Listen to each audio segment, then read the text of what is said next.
सौराष्ट्रे सोमनाथं च श्रीशैले मल्लिकार्जुनम् उज्जैन्यां महाकाल ओंकारममलेश्वरम् परल्यां वैद्यनाथं च डाकिन्यां भीमशङ्करम् सेतुबन्धे दुरामेशं नागेशं दारुकावणे वाराणस्यां तु विश्वेशं त्र्यम्बकं गौतमी तटे हिमालये तु केदारं कुशमे सन्त शिवालये एतानि ज्योतिर्लिङ्गानि सायं प्रातः पठन्नरा सप्तजन्म कृतं पापं स्मरणेन विनश्यति।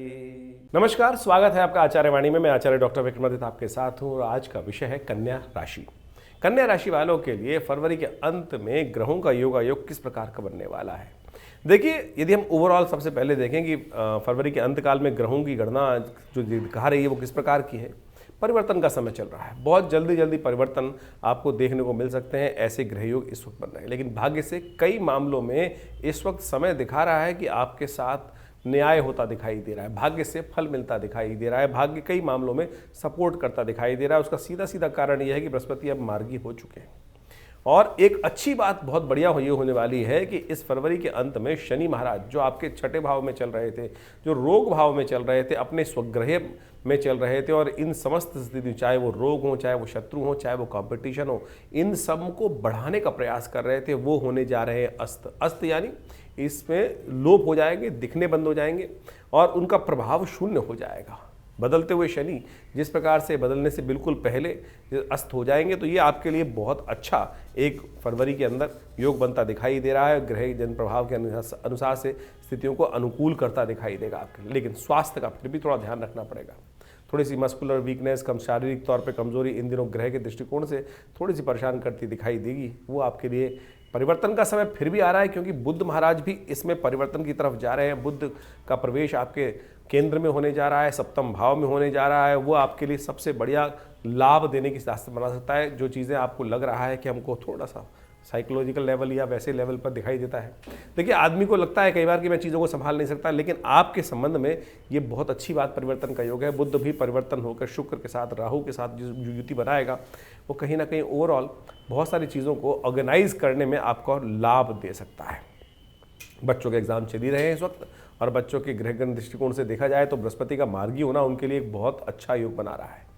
और उनके लिए एक अच्छा योग बन रहा है कि विशेष तौर पर कि वो बृहस्पति की दृष्टि पूरी तरह से एजुकेशन वाले भाव, बुद्धि वाले भाव पे पड़ रही है, और वो बुद्धि को सात्विकता की तरफ ले जाने के योग बनाएगा और चीज़ों को कंट्रोल करने के योग बना सकता है। तो कन्या राशि वाले जो बच्चे हैं उनके लिए तो खासतौर पे अच्छा योग बन रहा है, लेकिन थोड़ा सा ध्यान रखने की ज़रूरत है। शुक्र महाराज उच्च के होकर जिस प्रकार से सप्तम भाव में राहु के साथ विराजमान हो गए हैं, वो मन को कहीं ना कहीं थोड़ा सा वासना युक्त कर सकता है, मन को थोड़ा से विचारों को कहीं ना कहीं और लगा सकता है। बृहस्पति सपोर्ट में है, लेकिन वही जीवन चलता है, एक ग्रह अच्छा, दूसरा एक आध ग्रह खराब, तो उसको ठीक करने का प्रयास करें। तो थोड़ा माता पिता को ध्यान रखना चाहिए। जिन बच्चों की कन्या राशि है उनको थोड़ा दोस्तों से बचा के रखने का प्रयास कर लें तो बहुत अच्छा रहेगा। सिलसिलेवार तरीके से समझें ग्रहों का योगायोग क्या कह रहा है और किस प्रकार से आगे करने की योजना बना रहा है। सबसे पहले हम बात करें 24 तारीख सोमवार का अवसर, एकादशी तिथि जो विद्यमान हो रही है इस दिन, जो स्मार्थ वैष्णवों के दृष्टिकोण से हर जगह अलग अलग देखा जाता है,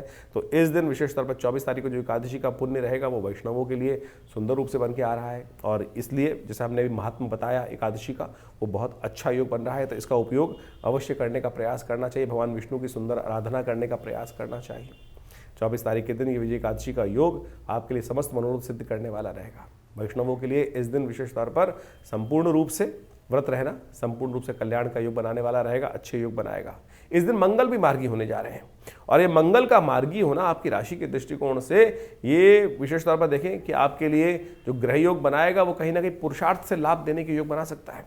तो अब देखिए शनि महाराज अस्त हो गए, मंगल मार्गी हो गए, आपके लिए कई प्रकार से लाभ के योग बन रहे हैं और चीज़ों को आपको यूटिलाइज करने का प्रयास करना चाहिए। देखिए सुंदर एकादशी का पर्व है, भगवान विष्णु का सुंदर स्तवन करें, ओम नमो नारायण इस मंत्र का जप करें, कल्याण होने के योग बनते दिखाई देंगे। 25 तारीख मंगलवार का अवसर, द्वादशी तिथि विद्यमान है और इस दिन ग्रह नक्षत्रों के दृष्टिकोण से परिवर्तन का योग बनता दिखाई दे रहा है। चंद्रमा परिवर्तित होकर जहां आपके पंचम भाव में विराजमान हो गए हैं, बृहस्पति से दृष्ट हो गए हैं, कई मामलों में ये योग आपके लिए शुभ है, अशुभ नहीं है, बहुत बढ़िया योग है। चंद्रमा बृहस्पति से दृष्ट हो गए हैं, साथ साथ शनि अस्त हो गए हैं, मंगल मार्गी हो गए हैं, और तो और एक रही सही कसर बुध की भी है, वो छठे भाव में चल रहे हैं, वो भी आगे आने वाले में बहुत बढ़िया योग बनाने वाला है। तो ओवरऑल ग्रह प्लैनेटरी कई मामलों में आपकी सपोर्ट में बनती दिखाई दे रही है। इस वक्त जैसा अभी आपको बताया गया है ग्रह नक्षत्रों के दृष्टिकोण से पॉजिटिव है। आप एक काम करें, अपने जो भी कार्य कर रहे हैं उसमें आगे बढ़िए, निर्धन भाव से आगे बढ़ने का प्रयास करें। विजय आपकी हमें दिखाई देती है, बहुत जल्दी लाभ के रास्ते भी आपके लिए बनते दिखाई देंगे। ओवरऑल बहुत अच्छा, हनुमान जी का सुंदर स्तवन करना आपके लिए अच्छा रहेगा। देखिए इस दिन द्वादशी है, उदय तिथि है, लेकिन शाम तक होते होते त्रयोदशी का आगमन हो जाएगा और ये त्रयोदशी का आगमन होते ही भौम प्रदोष योग बन जाएगा। यदि जीवन में कोई ऋण से संबंधित समस्या चल रही है तो इस दिन सुंदर रूप से भगवान का सुंदर स्तवन करना, भगवान शिव का पाठ करना, भगवान शिव का विशेष तौर पर स्तवन करते हुए उनका अभिषेक करना, गुड़ से अभिषेक करना बड़ा कल्याणकारी रहता है और ऋण मुक्ति का रास्ता जीवन में खोलता है। इसका लाभ हमें लेने का प्रयास करना है। जिसके साथ साथ इस दिन बुध भी उदय हो रहे हैं, बुध अस्त भी चल रहे थे और बुध का उदय होना और बहुत जल्दी परिवर्तन की तरफ जाना आपके लिए शुभ सूचना दिखाई दे रहा है। लेकिन थोड़ा ध्यान रखिए, कोई अननेसेसरी आपको प्रोवोक कर सकता है और आप गुस्से में आकर बहुत सारी चीज़ें छोड़कर, अपने हिस्से की चीज़ें छोड़कर आ सकते हैं। ऐसा मत कीजिएगा, भाग्य साथ है, बड़ी मुश्किल से अपॉर्चुनिटीज़ आती हैं। छोटी छोटी बातों में मन को रोषित ना करें तो अच्छा रहेगा आपके लिए। इस बात का ध्यान रखते हुए कार्य करने की ज़रूरत है। 26 तारीख का दिन बुधवार का अवसर और ये तिथि बहुत विशेष है, महाशिवरात्रि का सुंदर पर्व है। त्रयोदशी और चतुर्दशी की संयुक्त रूप से योग बनने के कारण से सुंदर रूप से महाशिवरात्रि का सुंदर योग बन गया है। और शास्त्र में इस ग्रह नक्षत्रों को दृष्टिकोण से देखें तो आपकी कुंभ राशि में इस वक्त गजकेसरी योग पंचम और नवम भाव में बना हुआ है। भगवान शिव की कृपा से कई मामलों में आपके लिए लाभ के रास्ते खुलते दिखाई दे रहे हैं। तो सुंदर रूप से शिव का महात्म्य समझें और उनकी आराधना करें। शिवरात्रि का महापर्व इस बार 26 फरवरी को है और इस विशेष 26 फरवरी को आप समझे भगवान शिव की सुंदर आराधना का बड़ा महत्व है। भगवान शिव की विभिन्न शास्त्रों में आदिदेव के रूप में पूजा की जाती है और वो आदिदेव जो है ना सदा कल्याण करने वाले हैं। भगवान शिव की कथा शिवरात्रि के संबंध में समझें कि शास्त्रों में बड़ी विचित्र विचित्र कथाएं उपस्थित हैं। एक कथा तो बहुत ही विचित्र है और उसको प्रैक्टिकल रूप में बहुत सारे लोग समझ भी नहीं पाते हैं। आज हम कोशिश करते हैं आपको वो वास्तविक तौर पे समझाएं। एक कथा चलती है ना कि लकड़हारा था, रात में जंगल में उतर के रुक गया था, रात में जंगल में चला गया और जब उसको शेर इत्यादि विभिन्न जीवों की रात को आवाज़ आ रही थी तो उसको डर लगा, तो किसी ना किसी रूप में पेड़ पर चढ़ गया वो, और पेड़ पे चढ़ गया तो देव कृपा से वो देवयोग से वो जो बिलपत्र का पेड़ था, बिलपत्र के पेड़ पे कांटे भी होते हैं, कांटे चुभते थे, उसको हिलता था और बिलपत्र गिरते थे भगवान शिव के वहाँ नीचे। बाई चांस देवयोग से क्या था, शिवलिंग विद्यमान था भगवान शिव का, और शिवलिंग पर पत्ते उसके हिलने के कारण से गिरते थे। अब लोगों के मन में ये प्रश्न उठ सकता है, बहुत सारे लोग हैं जो बहुत बुद्धिजीवी हैं और बहुत ज्ञान रखते हैं, वो बोले जी हम तो देखा है बिलपत्र हिलाते हैं तब भी पत्ते नहीं करते। भाई फागुन का महीना है, पतझड़ का महीना चल रहा होता है और पतझड़ के महीने में यदि कोई बिलपत्र तोड़ने जाए तो हल्के से हाथ लगाने से ही वो पत्ते झड़ जाते हैं। तो शास्त्र में कथा कहीं गलत नहीं लिखी है भाई, शास्त्र में बिल्कुल प्रमाणित तौर पे लिखी गई है कि बिल्वपत्र के पेड़ पे जैसे ही वो चढ़ा तो रात्रि भर उसको डर तो लग रहा था कि आसपास, और ऊपर वाले का नाम तो ले ही रहा होगा, भगवान का नाम तो सब कोई लेते रहते हैं, वो नाम भी चल रहा था भगवान का। जिस भी उसको अब लकड़हारा रहा होगा तो संस्कृत तो शायद नहीं आती होगी बहुत सारे लोग, लेकिन जिस भी रूप में प्रभु का नाम तो चल ही रहा था और हिलने के कारण से वो बिल्वपत्र भी स्वाभाविक रूप से उसके प्रयास से गिर गिर कर नीचे शिवलिंग पर। देवयोग कृपा कैसे होती है, जब किस्मत जागनी होती है तो कैसे रास्ता बन जाते हैं, हम कहाँ कैसे घेर घोट के पहुँच जाते हैं। वो लकड़हारा भी वहाँ पहुँच गया और उसने जब हिलने के कारण से सुबह भोर काल तक वो नित्य भगवान का सुंदर अभिषेक चलता रहा। कैसे चलता रहा, बिल्वपत्रों के पत्तों के द्वारा अभिषेक चलता रहा। सुबह भगवान शंकर साक्षात उपस्थित हुए, उनका दर्शन, उसको लाभ प्राप्त हुआ और भगवान ने मनोरथ सिद्ध किए।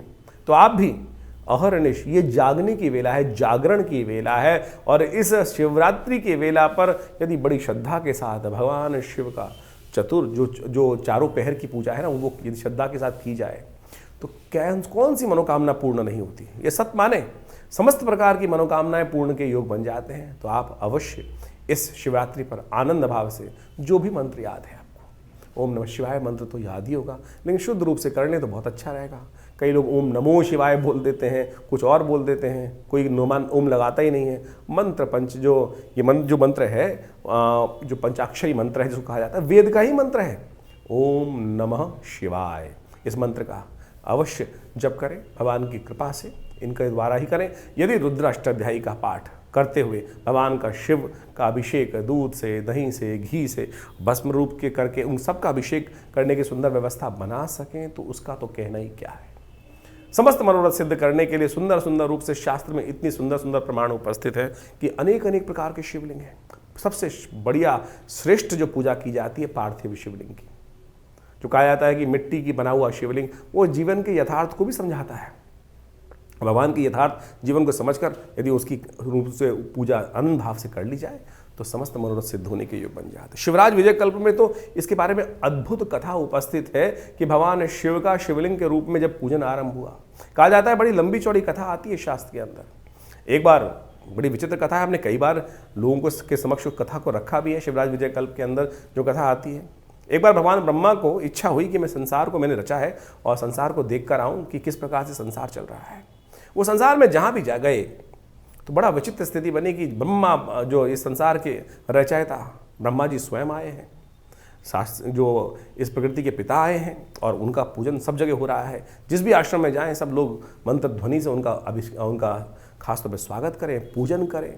और धीरे धीरे जैसे पूजन होता गया, कहा जाता है कि ब्रह्मा जी का अहंकार भी बढ़ता चला गया और वो सब जगह उपस्थित होते होते कहा जाता है कि सब लोकों पे घूमते घूमते जब अंत में विष्णु लोक पहुँचे, भगवान विष्णु योग निद्रा में शेष शैया पर उस शीश सागर के अंदर विश्राम कर रहे थे, योग निद्रा में थे।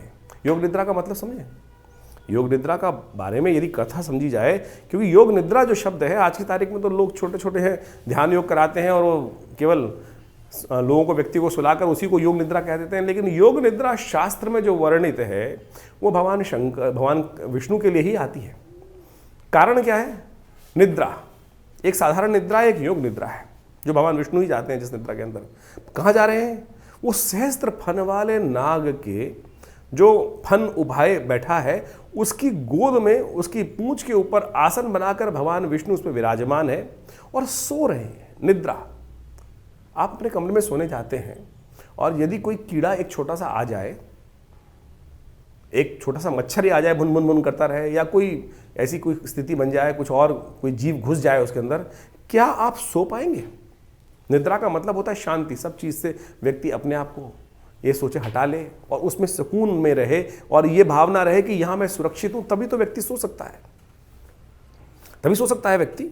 लेकिन भगवान विष्णु जहाँ उस सहस्त्र फन वाले नाग के ऊपर आसन बनाकर वो बैठा हुआ है और उसके जहाँ फन फैलाए वो बैठा है और उसके गोद में भगवान विष्णु विश्राम कर रहे हैं, सो रहे हैं। कैसे सो सकते? मृत्यु साक्षात ऊपर विराजमान है। वो भगवान योग निद्रा में, योग माया की कृपा से, भगवान जो कथा आती है दुर्गा सप्तशती के अंदर, जिसमें कहा गया है कि ब्रह्मा की जो प्रार्थना करते हैं, विश्वेश्वरीं जगत धात्रीं स्थिति संहार कारिणीं निद्रां भगवतीं विष्णुरुत्लां तेजसा प्रभो ब्रह्मोवाच तुम स्वाहा तुम स्वाहा। ब्रह्मा जी प्रार्थना कर रहे हैं योग निद्रा की, योग माया जी की, कि हे योग माया जी भगवान को जगाओ। जो मधुकैटभ राक्षस हैं वो इस संसार को खाए चले जा रहे हैं, समाप्त करते चले जा रहे हैं। तब उन्होंने प्रार्थना करी, तब उन्होंने योग निद्रा से भगवान को बाहर लाने के लिए योग माया जी से प्रार्थना करी। तो यहां योग माया जी से प्रार्थना करें, लेकिन उससे पूर्व जो घटना घटी, जिसके अंदर कहा गया कि भगवान विष्णु योग निद्रा में विश्राम कर रहे थे, तो वहां पर ब्रह्मा जी जब पहुंचते हैं वहां पर, तो कहा जाता है कि ब्रह्मा जी को अहंकार हो चुका था सब जगह घूमते घूमते, कि सब संसार के रचयिता भगवान ब्रह्मा के रूप में जब वहां उठ रहे थे, तो ब्रह्मा जी ने कहा विष्णु जी तो उठे नहीं, इस संसार का रचयिता तुम्हारा पिता यहां उपस्थित हुआ है। ब्रह्मा जी ने जब ये वाक्य बोला तो भगवान विष्णु निद्रा से धीरे धीरे बाहर जागे और बोले मेरा पिता? उन्होंने कहा ब्रह्मा जी आप मेरे नाभि कमल से उत्पन्न हुए तो आप हमारे पुत्र हुए, हम आपके पुत्र नहीं। लेकिन कहा जाता है कि ब्रह्मा जी अहंकार के वश, जो नेत्र थे उनके बदल चुके थे और अहंकार के वश सत्य समझ नहीं पा रहे, शालीनता भी समाप्त हो चुकी थी। तो कहा गया बुलाया जाए संसार में समस्त वेदों को, समस्त ऋषियों को, सब ऋषि इत्यादि सबको बुलाया गया। सबसे पूछा गया कि बताओ भाई कौन बड़े, भगवान विष्णु बड़े या महाराज भगवान ब्रह्मा बड़े। कोई निर्णय नहीं दे पाया, कौन किसको बड़ा मानने का प्रयास करे, कौन किसको बड़ा बताए, सब चुप। कहा जाता है ठीक है, दोनों में निर्णय हुआ भगवान विष्णु और भगवान ब्रह्मा के अंदर कि चलो युद्ध हो जाए। कहा जाता है कि भयंकर युद्ध हो, जब दो पराशक्ति संसार में आपस में लड़ती तो क्या होता, संसार में का ही क्षय होता। तो जैसे ही दो पराशक्ति आमने सामने युद्ध के लिए आई तो कहा जाता है कि एक ज्योतिर्लिंग स्वरूप जो स्तंभ था वो उस धरा से निकलता चला गया, क्षीर सागर से निकलते हुए आकाश मार्ग में ऊपर चलता चला गया और नीचे भी बढ़ता चला गया। दोनों के मुख से एक साथ निकला, ये क्या। आकाशवाणी हुई, कहा जाता है शिवराज विजय कल्प के अनुसार से कि तुम भी नहीं जानते, जो इसकी था और जो इसका उद्गम और ऊपर जो उसको पता लगा लाएगा वही बड़ा माना जाएगा।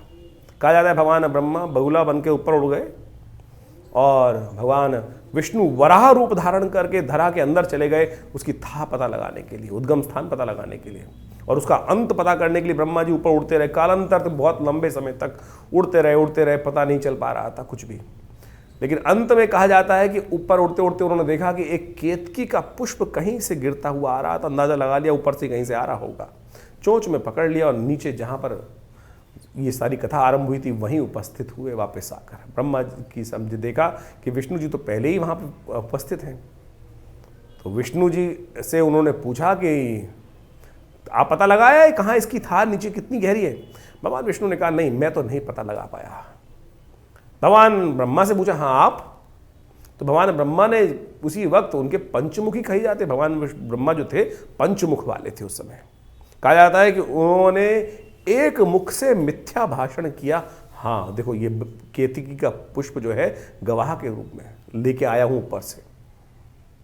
कहा जाता है कि उसी वक्त वो स्तंभ जो था, ज्योति स्तंभ, वो फटा, उसमें से भगवान शंकर शिवलिंग में से, वो जो शिवलिंग के रूप में स्तंभ के ऊपर से उपस्थित हुए और उन्होंने त्रिशूल से भगवान ब्रह्मा का वो सिर काटा। कहा कि साक्षात तुम ब्रह्मा होकर मिथ्या भाषण करते हो, आज से तुम चतुर्मुख हुए। उससे 5 पंचमुख से भगवान ब्रह्मा का जो पंचमुख शरीर था, सिर था, वो चतुर्मुख हुआ। ब्रह्मा जी को कहा गया कि आज से ये अपराध के कारण से आपकी पूजा नहीं की जाएगी। तो उस दिन से त्रिदेवों के अंदर भगवान ब्रह्मा जी की पूजा होनी बंद हुई। शास्त्र के दृष्टिकोण से इस कथा को समझाया गया है कि इस प्रकृति के अनुसार से पाप करने से, गलत कार्य करने से, कोई भी कार्य करेगा, कोई भी गलत होगा, साक्षात वो त्रिदेव भी हो तो वो भी अक्षम्य है। ये हमारी संस्कृति है, ये हमारी संस्कृति है। और उस दिन से कहा जाता है कि जब भगवान विष्णु को बड़ा माना गया, पालक के रूप में उनको उपस्थित किया गया और उनकी आराधना सर्व जगह होती आई है और होती उसी रूप में रही। लेकिन ये संसार के इस कथा का आदि भौतिक आदि दैविक रहस्य को समझने का प्रयास करें, हम केवल फीचराइज ना करें, केवल इसको शाब्दिक रूप में कथा कर हम एक धर्म का किसी और स्वरूप लोगों को समझाने का प्रयास करें, वो नहीं है। इस कथा का वास्तविक मूल क्या है कि विशेष तौर पर यह है कि ये अगर इस संसार में सनातन के अंदर हर चीज़ जो है वो बिल्कुल साफ सुथरी उपस्थित की गई है। इस कथा को शिवराज विजय कल्प में जो समझाया गया है वो भगवान शिव को कहा जाता है कि शिवलिंग की पूजा उसी दिन से। वो शिवलिंग क्या है ये हमने कथा उपस्थित करी, शिवलिंग का अर्थ समझाने के लिए उपस्थित करिए। लोगों ने शिवलिंग को आज की तारीख में कुछ और उपस्थित कर दिया है। शिवलिंग वास्तविक तौर पर उस दिन से उस शिवलिंग का प्रादुर्भाव हुआ जो ज्योतिस्तंभ के रूप में उपस्थित था, जिसके जो बीच में आके खड़ा हो गया था। शिवलिंग भगवान शिव का कुछ और स्थिति नहीं है, इसको जो गलत लोग उपस्थित कर देते हैं, वो चिन्ह मात्र है, ईश्वर का चिन्ह है, एकेश्वरवाद का प्रतीक है। उसके हाथ पैर आंख नाक कान जरूरत नहीं है उसको चलने की, वो चले बिन पाद पैर के चलता है, बिन कान के सुनता है, बिन नेत्रों के देखता है, सर्वरूप हर रूप में उपस्थित है, कण कण में उसकी उपस्थिति है। इस रहस्य को हमको समझने का प्रयास करना चाहिए। तो इस कथा को इस रूप में समझे कि शिवलिंग कुछ और नहीं, एकेश्वरवाद का प्रतीक है, उस चिन्ह का प्रतीक है, उस ज्योति स्वरूप में प्रतीक है। शिवलिंग आप ज्योति जलाते हैं, उस ज्योति में जो बीच में वो काले काले रंग का एक स्वरूप दिखाई देता है, वही वास्तविक तौर में एकेश्वरवाद का प्रतीक है, वही चिन्ह स्वरूप है। उस चिन्ह पिंडी के रूप में हम उस एकेश्वर परमात्मा की आराधना करने की बात करते हैं। तो ज्योतिर्शिंग भगवान शंकर का जो शिवलिंग रूप में विद्यमान है वो कुछ और, मन में भ्रांति न उत्पन्न करने का प्रयास करें। इस कथा को यहाँ पर समझाने का बहुत ज़रूरी बात थी, इसलिए हमने इस कार्यक्रम के अंदर, इस संवाद के अंदर इस बात को रखा है। तो आनंद भाव से इस शिवरात्रि के दिन भ्रांति, मन की तमाम भ्रांतियों को हटाकर शिव की सुंदर आराधना करने का प्रयास करें। विवेकानंद योगाश्रम में इस दिन बड़ा कार्यक्रम रखा गया है। आप सब भी पार्थिव शिवलिंग के निर्माण कर भगवान का सुंदर पूजन करने के लिए आश्रम में उपस्थित हो सकते हैं। वो नंबर्स पे अपना स्थान आरक्षित करके आइए, आनंद रहेगा। अभी आपने देखिए कन्या राशि वालों, महाशिवरात्रि का सुंदर पर्व का व्याख्यान हमने आपको समझाने का प्रयास किया। तो सुंदर रूप से भगवान शिव की आराधना करने का प्रयास करें।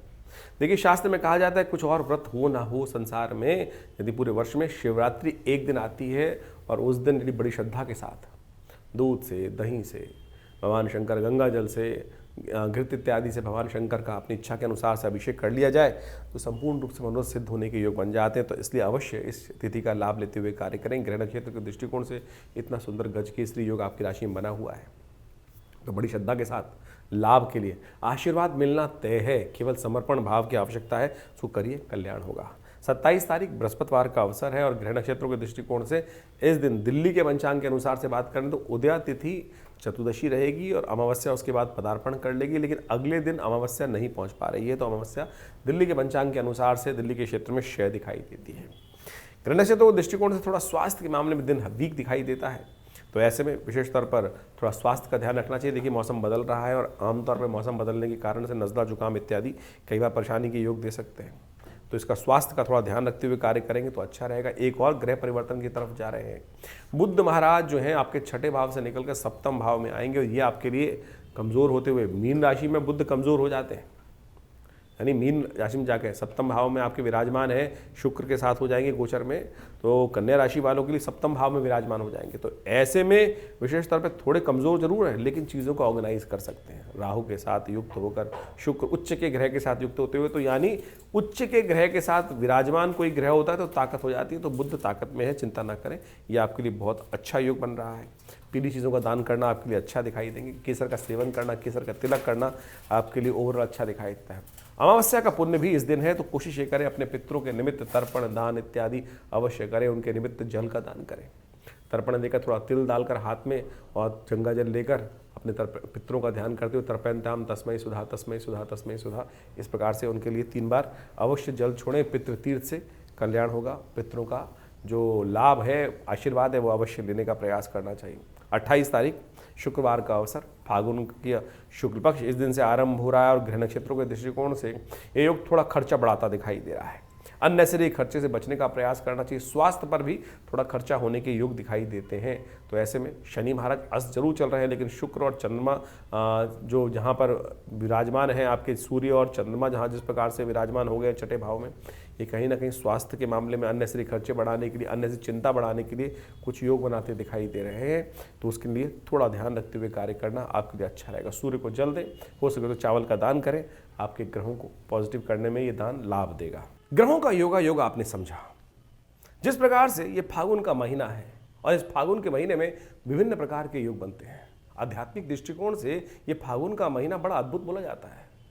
तो यदि हम भारतीय पंचांग के अनुसार से बात करें तो अंतिम मास माना जाता है। ये ऐसा महीना है कि जो आनंद की तरफ ले जाता है। प्रकृति प्रस्फुटित हो रही होती है, प्रकृति में विभिन्न रंग प्रस्फुटित हो रहे होते हैं, आनंद का, प्रेम का, समर्पण का, आध्यात्मिक उन्नति का, विशेष तौर पर बड़े विभिन्न प्रकार का महीना माना जाता है। कितने सुंदर उत्सव इस मास में उपस्थित होते हैं। होली, धुलेंडी और तो और शिवरात्रि का महापर्व, भगवान कृष्ण की सुंदर आराधना का पर्व, शिव की सुंदर आराधना का पर्व, ये इस समय विद्यमान होता है। और इस बार तो खासतौर पर फागुन की यदि हम बात करें तो कई ग्रहों का योगायोग बड़ा विचित्र तौर पर बन के तैयार है। इस समय में भगवान शिव की आराधना का तो सुंदर योग बन ही रहा है। कहा जाता है कि एक बार भगवान शिव की सुंदर आराधना यदि उस शुभ योग में कर ली जाए, कथा आपने सुनी, इस कार्यक्रम में हमने वो कथा उपस्थित करी कि कैसे लकड़हारा अनायास ही उस वृक्ष के ऊपर विद्यमान था, हिलता था और उसकी वजह से वो पत्ते गिरते थे और भगवान की कृपा अनायास ही कर्म करने से प्रसन्न हो जाती है। तो सुंदर सोचें कि कितना सुंदर वेला है। अनायास ही हमारे कर्म से भगवान प्रसन्न हो सकते हैं और जो श्रद्धा के साथ, आनंद के साथ, पूर्ण विवेक के साथ और विश्वास के साथ यदि प्रार्थना करते होंगे तो उनके तो कितने जीवन के दुष्कर्म जो हैं, पाप जो हैं, वो क्षय हो जाते हैं। और ऐसे में ये सुंदर वेला जो विद्यमान है, इसमें कई ग्रहों का योगायोग जैसे हमने आपको वर्णित किया वो बन ही रहा है। कई ग्रह परिवर्तन की तरफ गए, शनि महाराज सबसे इंपॉर्टेंट परिवर्तन की तरफ जो जा रहे हैं वो बहुत महत्वपूर्ण है। शनि अस्त जो हो रहे हैं फागुन के महीने में, जो अस्त होने का योग बन रहा है, जो बना है विशेष तौर पर, वो बहुत ही महत्वपूर्ण है। उसको तो विशेष तौर पर उसका लाभ आपको लेने का प्रयास करना चाहिए। मंगल परिवर्तन की तरफ चले गए हैं और तो और साथ साथ बुध भी राशि परिवर्तन करने का योग बना रहे हैं। तो ये सारों का सारा योग जो है बहुत ही विशेष है। इसके अंदर खास तौर पर एक बात और भी समझें कि ये जो मौसम है, ये परिवर्तन का आध्यात्मिक तौर पर बड़ा महत्वपूर्ण मौसम माना जाता है, परिवर्तन का प्रतीक माना जाता है। बसंत का वास्तविक स्वरूप जो है इसी महीने में प्राप्त होता है। आध्यात्मिक दृष्टिकोण से उन्नति करने के लिए सुंदर मास प्राप्त है। इस समय में कई ग्रहों का योग जो हमने बताया आपको, 5 बृहस्पतिवार का योग बन रहा है। और साथ साथ यदि इस पक्ष की बात करें, प्रथम पक्ष की यदि हम बात करें, फागुन का प्रथम पक्ष कृष्ण पक्ष जो है, इसके अंदर एक छठी तिथि बढ़ी और अमावस्या घट गई। और ऐसे में ये योगा योग जो है, एक ही पक्ष में एक तिथि घट जाना और एक तिथि बढ़ जाना, विशेष तौर पर ये एक विशेष तौर पर थोड़े भाव के लिए, जो लोग कार्य कर रहे हैं, जो बिजनेस कर रहे हैं, कई प्रकार के कार्य कर रहे हैं, उनके लिए बड़ा सावधानी भरा है। व्यवस्थाएं बदल सकती हैं। साथ साथ पूरे विश्व के दृष्टिकोण से हम यदि देखें तो ये फागुन के अंदर जो 5 बृहस्पतिवार का योग बन रहा है, ये कहीं ना कहीं अशांति को भी बढ़ाता है। कहीं ना कहीं कुछ ना कुछ इस वक्त देखें किसी प्रकार की स्थिति चल रही है, युद्ध चल ही रहे हैं, कई बहुत सारी व्यवस्थाओं के अंदर, बहुत सारे देशों के अंदर, पश्चिम देशों के अंदर व्यवस्थाएं चल रही हैं। उनमें कभी भी कोई भी बड़ा घटना घट सकती है और वो विश्व को अशांति की तरफ ले जा सकती है। वहीं यदि हम बात करें कई प्रकार से ग्रहों की और की योगा योग की, मंगल ग्रह परिवर्तन की तरफ बहुत महत्वपूर्ण योग बना रहे हैं। और इस मंगल के योग को हमें जीवन में परिवर्तन करने का सुंदर प्रयास जो हमारी आप राशि के अनुसार से हमने आपको बताया है, ये उपाय बड़े सरल हैं। देखिए, हम इस कार्यक्रम के माध्यम से आपके समक्ष जो ये उपाय बताने का आपको प्रयास करते हैं, वो सीधे साधे उपाय, पौराणिक मत के अनुसार से वो उपाय आपके समक्ष उपस्थित करते हैं। आमतौर पे ज्योतिष की विभिन्न स्थितियां हैं वो ऐसी बन गई हैं योगों के अनुसार से कि वो विशेष तौर पर जो योग बताते हैं कि वो टोटकों में फंसा दिया है। लेकिन हम ज्योतिष के माध्यम से पौराणिक कथाओं को जोड़ते हुए आपके समक्ष वो सीधे साधे प्रयोग जो विभिन्न शास्त्रों में वर्णित हैं।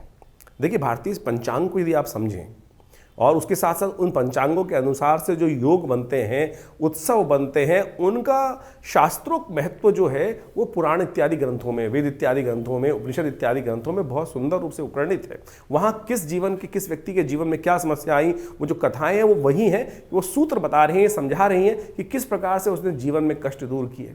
तो आप भी उन रहस्यों को समझने का प्रयास करेंगे तो हम उस दिन के अंदर जो कथा पढ़ी, जो विशेष तौर पर तिथि पढ़ी, उसके अनुसार से कौन सा वार पढ़ा, क्या योग बनाया, किस प्रकार से हम उन चीज़ों को कर कर अपने जीवन के कष्टों को दूर कर सकते हैं, वो हमें समझना चाहिए। लेकिन आज ज्योतिष के अंतर्गत केवल दुकानें खुल गई, किसी ने नग बेचना शुरू कर दिया, किसी ने कुछ और बेचना शुरू कर दिया है। तो आप ये समझें, हम किसी को तिरस्कार नहीं कर रहे हैं। इस संसार में हर पदार्थ का कहीं ना कहीं लाभ है। पत्थर भी, जो नग भी कहीं ना कहीं लाभ देते हैं, लेकिन सोचे तो सही, क्या वो असली रूप में मिल भी रहे हैं हमको?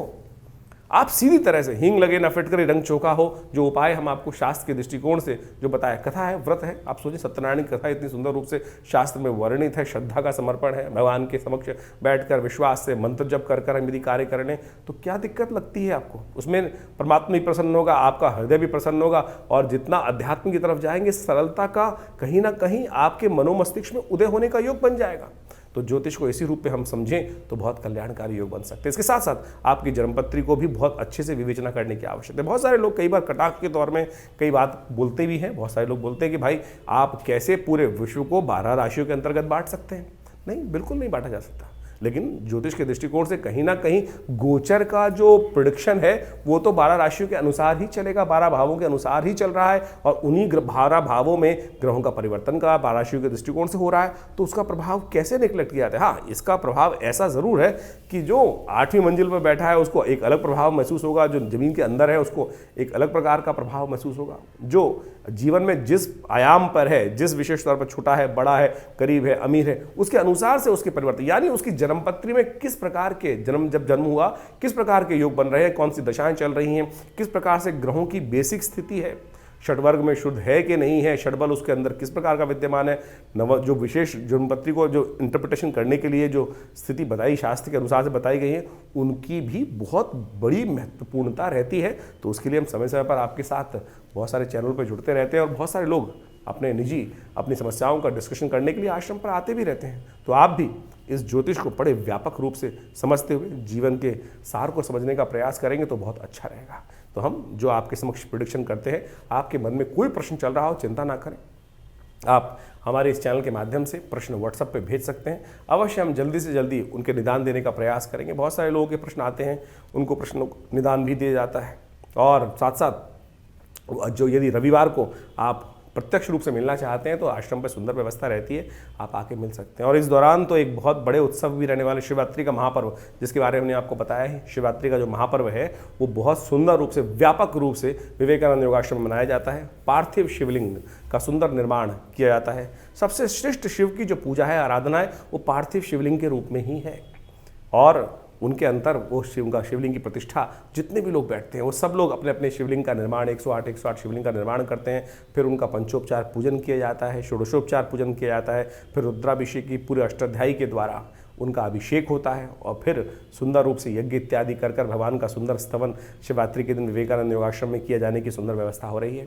आप अपना स्थान उसमें आरक्षित करा सकते हैं और सुंदर रूप से हमारे साथ बैठकर भगवान शिव की सुंदर आराधना उस शिवरात्रि के महापर्व पर करिएगा। देखिएगा, बिल्कुल वैदिक रीति के अनुसार से हम सुंदर रूप से उस रुद्रा अष्टाध्यायी का, रुद्री का पाठ करते हुए भगवान का सुंदर पूजन चलता है। आप भी यदि उसमें सम्मिलित हो, दिव्य स्थान है, माँ भगवती का सुंदर शिव विग्रह वहाँ उपस्थित है हमारे आश्रम पर दिल्ली में, लक्ष्मीनगर क्षेत्र में विवेकानंद योग आश्रम, जो पीताम्बरा पीठाधीश्वर जो भगवान पीठ है भगवती का है। और वहाँ उस पीठ पर भगवती का सुंदर दर्शन कर आप अपने कष्टों को दूर करने के लिए भगवती के सामने प्रार्थना भी कर सकते हैं और भगवती सुनती हैं। हमने विशेष रूप से ये सिद्ध स्थली, सिद्ध मूर्ति के सामने देखा, हजारों लोग आते हैं और उनकी मनोकामना सिद्ध होती है। आप भी हमारे इस कार्यक्रम में जुड़े और बहुत सारे उत्सव समय समय पर होते ही रहते हैं, उसके बारे में हम आपको अवगत कराते ही रहते हैं। तो इस कार्यक्रम में भी शिवरात्रि के महापर्व पर जो होने वाला कार्यक्रम है उसमें अवश्य सम्मिलित हो। ईश्वरी कृपा से मनोकामना सिद्धि के योग भी बनेंगे, कष्ट भी दूर होंगे और आपके जीवन में कोई प्रश्न चल रहा हो तो उसका निदान जानने के लिए व्यवस्था हमने आपके समक्ष उपस्थित करी।